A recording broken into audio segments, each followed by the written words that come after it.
அஸ்ஸலாமு அலைக்கும் வரஹ்மத்துல்லாஹி வபரகாத்துஹு. இன்று நாம் பார்க்க போவது பலவீனத்தை போர்க்கும் ஒரு அற்புத துவாவாகும்.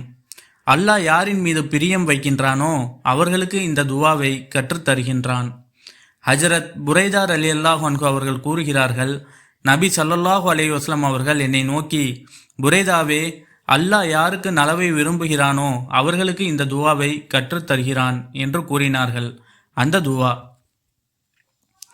அல்லாஹும்ம இன்னி லைஃபுன் ஃபகவ்வி ஃபி ரிதாக்க துஹுஃபி வகுது இலல் கைரி பினாசியதி வஜலில் இஸ்லாம முன்தஹா ரிதாய்.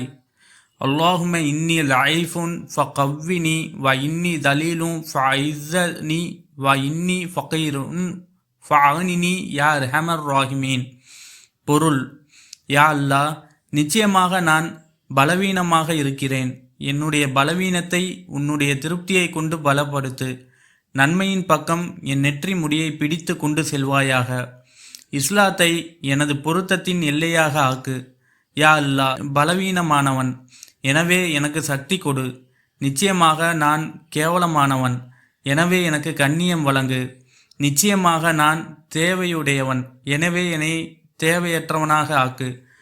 கிருபையாளர்களுக்கெல்லாம் கிருபையாளனே. அல்லாஹ் யாருக்கு இந்த துவாவை கற்றுத்தருகிறானோ அவர் மரணிக்கும் வரை இதை மறக்க மாட்டார் என்று நபி ஸல்லல்லாஹு அலைஹி வஸல்லம் அவர்கள் கூறினார். நூல் இஹ்யாவுல் உலூம், பாகம் 1, பக்கம் 277.